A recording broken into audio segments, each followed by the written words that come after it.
안녕하세요. 서울에서 작은 학원을 운영하고 있는 30대 여성입니다. 입시 전문은 아니라서 학생 수가 많지는 않은데 그래도 입소문이 나서 저 하나 먹고 사는데 크게 문제는 없네요. 친정부모님은 그러지 말고 지금이라도 하고 싶은 공부가 있으면 외국에 나가는 게 어떻겠냐 하시지만 그러고 싶은 마음도 크지 않고요. 아무튼 오늘은 아이들이 학교에서 체험학습을 가는 날이라 학원도 쉬기로 했어요. 그래서 모처럼 시간도 났겠다. 게다가 새해잖아요? 그래서 겸사겸사 지난 일은 털고 간다는 마음으로 제 과거 이야기를 해볼까 합니다. 가벼운 마음으로 들어주세요. 어려서부터 경제적으로 넉넉한 환경에서 자랐지만 제가 대학에 들어가자 친정아버지가 이제 용돈은 스스로 벌었으라 하셨어요. 학비를 비롯해 학업에 필요한 게 있다면 얼마든지 지원해주겠지만 친구들하고 어울린다거나 저를 꾸미는 비용은 직접 벌었으라는 뜻이셨죠. 처음엔 솔직히 청천벽력 같았습니다. 그도 그럴 것이 막 20살 되었지. 원하던 대학에 합격도 했지. 한마디로 친구들하고 어울려서 즐겁게 놀고 싶은 마음뿐이었거든요. 하지만 저희 아버지께선 한다면 하시는 분이고 한번 뱉으신 말은 어떻게든 지키시는 분이세요. 그래서 어쩔 수 없이 바로 아르바이트를 시작했습니다. 다행히 친구의 소개로 바로 과외를 할 수 있었죠. 그런데 그렇게 과외를 해보니까 가르치는 일이 제 적성에 맞더라고요. 그래서 아예 그 길로 진로를 잡고 대학교 2학년 때부터는 학원에서 일을 시작했습니다. 참고로 주변에서는 그럴 것 같으면 차라리 임용고시를 보는 게 어떻냐 하기도 했지만 저는 언젠가 제가 하는 일을 사업화시키고 싶은 욕심도 있었기에 학원으로 노선을 잡았던 거예요. 그런데 어느덧 세월이 흘러 제 나이 33이 되었을 때 소위 사람들이 말하는 현타가 왔습니다. 주변을 둘러보니 어느새들 그렇게 결혼하고 애 낳고 참고로 시집 안 간 친구들도 많았지만 저는 비혼은 생각해 본 적이 없었기 때문에 그런 친구들은 별로 눈에 들어오지 않았네요. 아무튼 그때 친구 중 하나가 자기는 자기 남편을 결혼정보회사를 통해서 만났다며 저도 그런 회사에 한번 등록을 해보면 어떻겠냐대요. 그러면 쓸데없이 시간 낭비는 안 해도 된다면서 말이죠. 그리고 그땐 그 친구가 저를 소개하면 소개비를 받는다는 건 꿈에도 상상을 못했기에 그저 친구가 정말 저를 걱정해서 해주는 말이라고 생각했어요. 그래서 친구만 믿고 친구가 소개하는 회사에 등록했습니다. 그리고 그곳에서 이제는 과거가 되어버렸지만 남편을 만나게 되었지요. 첫 만남에서 제가 10분 일찍 약속 장소에 도착했는데 남편은 저보다 더 일찍 나와 있었어요. 별거 아닌 것 같았지만 기분은 좋대요. 뿐만 아니라 저는 취미로 기타를 치곤 했는데 남편이 기타에 대한 지식이 해박하더라고요. 이때만 하더라도 업체를 통해 남편이 미리 제 취미 생활을 알고 나왔을 줄은 꿈에도 생각을 못했어요. 그저 저랑 관심사가 비슷하고 그래서 그쪽으로 아는 게 많은 거라고만 생각한 거죠. 아무튼 덕분에 식사하는 내내 대화가 끊이질 않았으니. 그리고 그날의 호감이 만남으로 이어져 저희는 결혼까지 약속하게 되었습니다. 그런데 결혼식까지 딱 2주를 남겨놓은 시점에서 남편이 미안하다며 충격적인 이야기를 꺼냈어요. 그건 바로 남편이 저와 상의도 없이 주식을 해서 결혼자금으로 준비해놨던 1억을 전부 날렸다는 거였죠. 처음엔 멍했어요. 방금 내가 무슨 이야기를 들은 건가? 현실감이 없었다고 해야 할까요? 제가 도대체 무슨 생각으로 그런 거냐고 화를 냈더니 그래도 자기가 남잔데 반반 결혼은 좀 모양이 빠지는 것 같아서 그랬다는 거예요. 어이도 없고 황당해서 뭐라고 할 말도 마땅히 떠오르지 않을 정도였습니다. 유치하고 단순한 남편의 사고방식에 정말 크게 실망하기도 했고요. 하지만 결론부터 말하자면 파혼은 하지 못했어요. 가족, 친구, 지인들은 물론이고 제 수업을 듣는 학생들까지 모두가 제가 결혼한다고 알고 있는데 어떻게 파혼 이야기를 꺼내야 할지 생각만 해도 눈앞이 캄캄했거든요. 그래서 너무나 한심한 결정이었지만 그냥 안고 가기로 했네요. 사람이 살다 보면 실수도 할 수 있는 거고 범법 행위를 한 것도 아니니 돈이야 다시 벌면 되니까 사람의 됨됨이만 보자, 마음씨만 보자. 나름대로 어떻게든 합리화를 시키면서 저 편한 대로 생각하기로 했던 거였죠. 그래도 그때는 남편이란 인간에 대해서는 나름대로 믿음과 확신은 있었거든요. 적어도 인간 됨됨이는 괜찮은 사람이라고요. 물론 친정부모님은 크게 반대하셨습니다. 요새 이혼하고 잘 사는 사람도 얼마나 많은데 파혼 그까짓 게 대수냐면서 저더러 정신 차리라고요. 그런데 저는 평생 친정부모님께는 자랑스러운 딸이고 싶었고, 유치하지만 솔직히 누군가에게는 부러움의 대상이고 싶었어요. 그래서 그런 부모님의 반대를 무릅쓰고 원래대로 결혼을 강행했습니다. 하지만 능력이 없어서 신혼집도 결국엔 친정부모님이 마련해 주셨죠. 돌이켜 생각할 때마다 자랑스러운 딸은커녕 참으로 못난 딸이었네요. 그리고 이후로 한동안은 그래도 나쁘지 않은 결혼 생활이었습니다. 종종 생각지도 못한 남편의 모습에 놀라는 일도 있었고, 연애 때와는 달리 부딪히는 일도 종종 있었지만 이 모든 게 서로에게 맞춰가는 과정이라 여겼죠. 하지만 결혼한 지 2년째 되던 해 친정아버지께서 쓰러지시면서 제 일상도 제 믿음도 전부 다 순식간에 무너지기 시작했네요. 사장실에 쓰러져 있던 친정아버지를 직원이 발견해 병원으로 옮겼고 여러 가지 검사가 이루어졌습니다. 그리고 그 검사 과정에서 쓰러지신 이유는 단순히 과로 때문으로 밝혀졌지만 진짜 문제는 친정아버지가 위암이셨다는 거였죠. 거기다 암의 위치와 상태가 안 좋아서 다른 장기로 전이 가능성이 높으셨기에 흔히들 생각하는 복강경 수술이 아니라 개복수술로 위절제까지 하셔야 됐고요. 그런데 이런 상황에서 남편이 보여준 반응은 황당하기 짝이 없었어요. 기껏 한다는 소리가 오해하지 말라면서 그럼 자기 부모님이 투자하신 5천만 원은 어떻게 되는 거냐고 물었으니까요. 남편과 결혼할 때부터 시부모님께서 저희 친정부모님이 하시는 사업에 투자를 하고 싶다며 큰 관심을 보이셨습니다. 하지만 아무래도 사업이라는 게 돈이 오가는 일이다 보니 친정부모님은 그럴 생각이 전혀 없으신 눈치셨어요. 그랬더니 저희가 결혼한 지 1년쯤 돼가던 무렵부터 시부모님이 서운하네 어쩌네 하시며 또다시 투자 이야기를 꺼내시는 거예요. 그 무렵 친정아버지 사업이 잘 풀려서 큰 집으로 이사도 하시고 차도 바꾸시고 그러셨는데 아마 남편을 통해서 시부모님 귀에도 이 이야기가 들어간 모양이었죠. 하지만 친정부모님이 하시는 사업은 어디까지나 친정부모님의 소관이셨기에 시부모님이 뭐라고 말씀을 하시건 제가 할 말은 없었습니다. 그러자 급기야는 남편이 저희 친정부모님께 직접 말씀을 드렸던 모양이에요. 그래서 결국 굳이 필요한 돈도 아니었는데 투자라는 이름으로 시부모님으로부터 5천만 원을 받으셨습니다. 그리고 매달 50만 원씩 보내드리게 되었는데 솔직히 무슨 돈 빌려서 이자 갚는 것도 아니고 말 그대로 생돈을 뜯기는 상황이었으니 어이가 없더라고요. 그래서 제가 그렇게까지 해드리지 마시라니까 사위 용돈 준다 생각하고 보내는 거니 너무 신경 쓰지 말라시대요. 그리고 이러면 저도 좀 귀하게 대해주지 않겠냐 하시면서 말해요. 그리고 실제로 그렇게라도 얼마씩 들어가니까 시부모님이 저를 붙들고 더는 니네 집이 어떻고 니네 부모가 어떻고 그런 말씀은 안 하시긴 했지만 그래도 내내 마음이 편치는 않았네요. 그런데 친정아버지가 위암 판정을 받고 나니 남편이란 작자가 대뜸 그럼 자기 부모님이 투자하신 5천만 원은 어떻게 되는 거냐며 사람을 들들 볶기 시작했습니다. 제가 친정아버지한테 말씀드려서 돌려준다니까 누가 돌려받자는 거냐면서 그래도 50만 원씩 들어오다 안 들어오면 시부모님이 당황해 하실 것 같다. 그래놓고 또 다음 날은 그래도 불안하니 돌려달라. 하루에도 몇 번씩 변덕이 죽을 듯하면서 사람 성질을 건드는데 정말 죽겠더라고요. 하지만 더 열받았던 건 그런 와중에 또 기어이 지난번과 마찬가지로 저 몰래 친정부모님을 찾아가 저한테 했던 것처럼 돈 타령을 했던 모양이에요. 황당한 건 친정아버지가 편찮으시게 되셔서 투자가 진행되지 못하는 거니까 1년치 이윤을 미리 더해달라며 총 5,500만 원으로 돌려달라고 했다나요?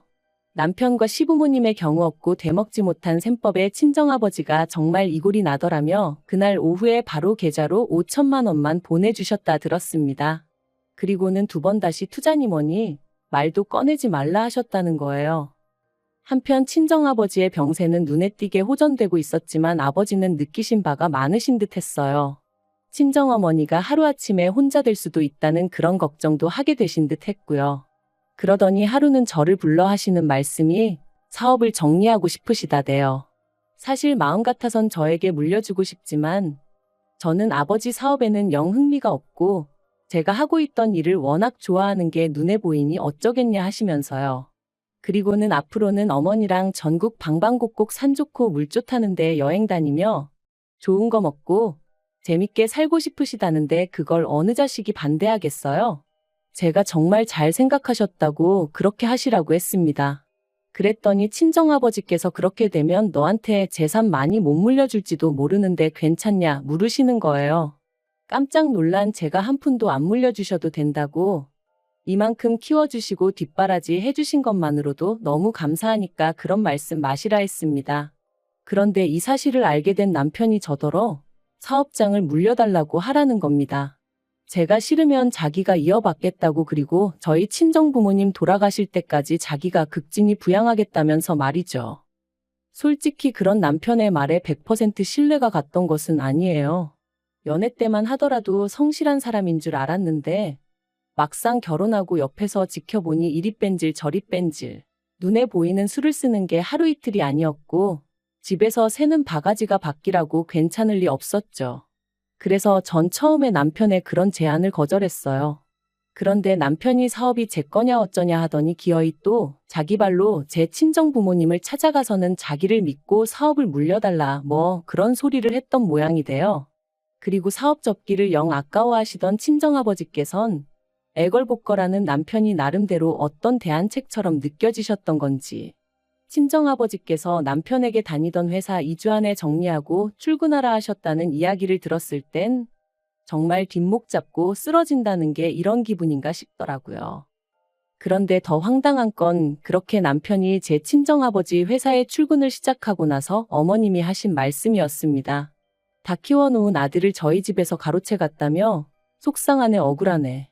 게다가 주변 친척분들에게는 저희 친정아버지 사업을 남편이 물려받기로 다 얘기가 되었다며 아들 없는 저희 집에서 횡재했다 그런 식으로 말씀을 하고 다니셨더라고요. 그런데 솔직히 남편이 일이나 잘했으면 모르지만 그것도 아닌 듯 했습니다. 친정아버지께서 저더러 너는 네 남편이랑 얘기하다 보면 속 안 터지냐 하시는데 그 한 문장에서 정말 많은 게 느껴졌을 정도니까요. 그래서 제가 왜 그러시냐, 무슨 일이라도 있었냐니까. 일을 시키면 배워서 할 생각은 안 하고 어떻게든 요령 피울 궁리만 한답니다. 그래서 누가 뭐라고 좀 하면 남자가 돼가지고는 텃세를 부리네 어쩌네 하면서 꽁에 있고, 직원들이 사장사위가 벼슬이냐 그 비위도 맞춰야 하냐며 원성이 자자하다대요. 그리고 그날 밤 퇴근한 남편을 붙들고 회사 생활은 어떠냐 했습니다. 그러니까 기다렸다는 듯이 뭐 자기가 이렇게 지켜보니까 회사 돌아가는 방식의 문제가 한두 가지가 아니라는 거예요. 그러면서 저희 친정아버지가 마음이 약하신 건지 그렇게 안 봤는데 고과사 구분을 못 하시는 것 같다며 자기가 보기엔 아무 능력도 없으면서 월급만 따박따박 가져가는 직원들이 너무 많다고 죄다 모가지를 잘라야 하네 어쩌네 하는데, 기도 안 차서 제가 남편더러 당신도 그런 우리 아버지 성격 덕분에 다닐 수 있게 됐다는 생각은 안 드냐 했어요. 그랬더니 저더러 뭘 모르면 가만히 있으라나요? 하지만 남편의 막말은 거기서 끝이 아니었습니다. 시간이 흐를수록 고양이에게 생선가게를 맡긴 게 아닐까 하는 걱정이 들었지만 동시에 남편 또한 저희 친정아버지에게 살뜰히 잘하는 모습을 보였기에 긴가민가 하던 때였는데 하루는 제가 몸이 안 좋아 좀 일찍 들어오게 되었어요. 그리고는 씻고 어쩌고 하는 것도 귀찮아 바로 침대로 직행해 그냥 기절하듯 잠이 들었죠. 그런데 얼마나 시간이 흘렀는지 현관 도어락 열리는 소리와 함께 남편의 말소리가 들려왔습니다. 그래서 아는 체라도 하려고 나가려는데 남편이 뭐가 그렇게 재밌는지 웃으면서 한다는 소리가 얼마 안 남았어요 하더니 일단 회사 사람들 다 내 편으로 만들고 나면 밀어내야지. 죽을 때까지 어떻게 기다려요? 그러대요. 순간 온몸에 소름이 쫙 돋는 게, 비록 상대가 누군지는 알 수 없었지만 제가 들었다는 걸 남편이 알면 안 되겠다는 생각만 퍼뜩 들어 침대에서 정말 온 힘을 다해 자는 척을 했어요. 그리고 계속해서 두런두런 말소리가 이어지다 전화가 끊어지더니 이내 안방문이 열렸고 거의 동시에 남편이 아씨 하면서 저를 발견한 듯 했습니다. 저는 그제서야 자다 깬 것처럼 남편을 향해 이제 왔냐 했고요. 티를 안 낸다고 안 내긴 했지만 정말 심장은 터질 것 같았어요. 남편은 뭔가 꺼름직한 표정으로 절 보더니 아니다 하고는 곧장 씻으러 갔고 저는 무슨 스파이라도 된 것 마냥 남편의 핸드폰을 뒤지기 시작했습니다.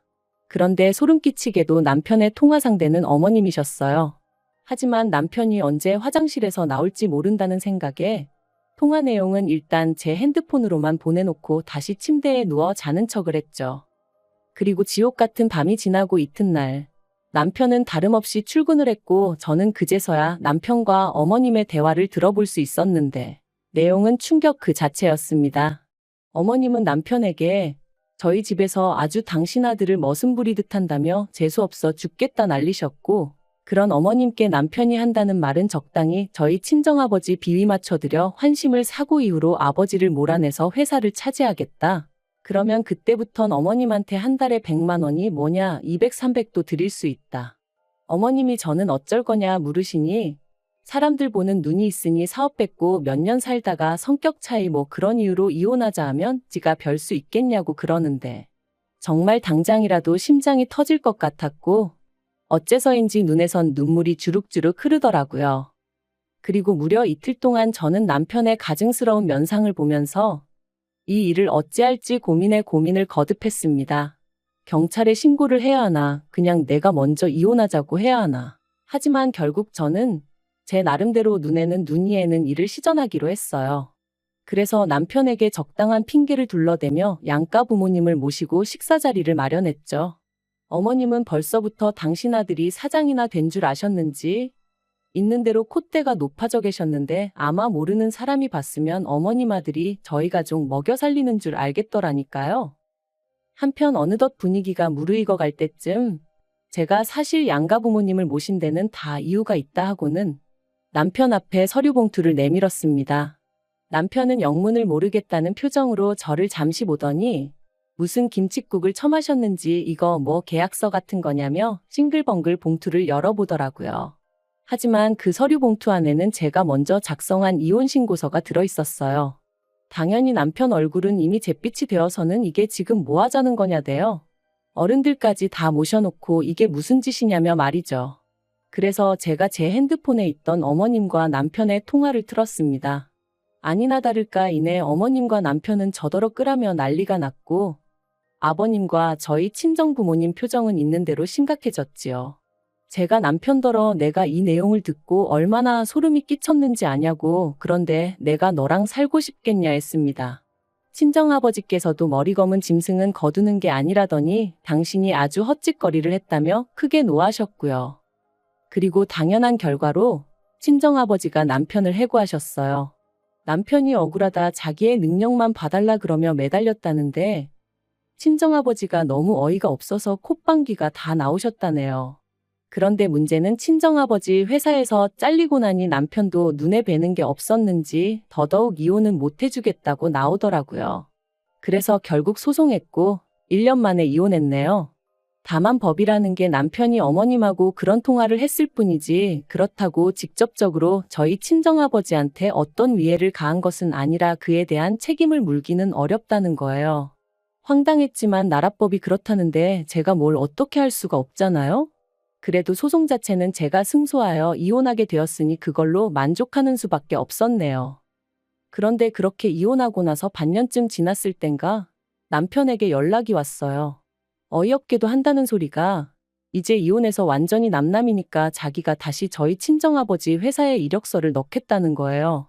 그리고는 한때 자기를 정말 사랑했던 게 사실이라면 눈 딱 감고 자기 좀 뽑아주라고 친정아버지한테 말 좀 해달라면서 자기가 집에 있으니까 어머님이 너무 속 터져 하신다고 저더러 어머님 성격 잘 알지 않냐면서 좀 도와달랍니다.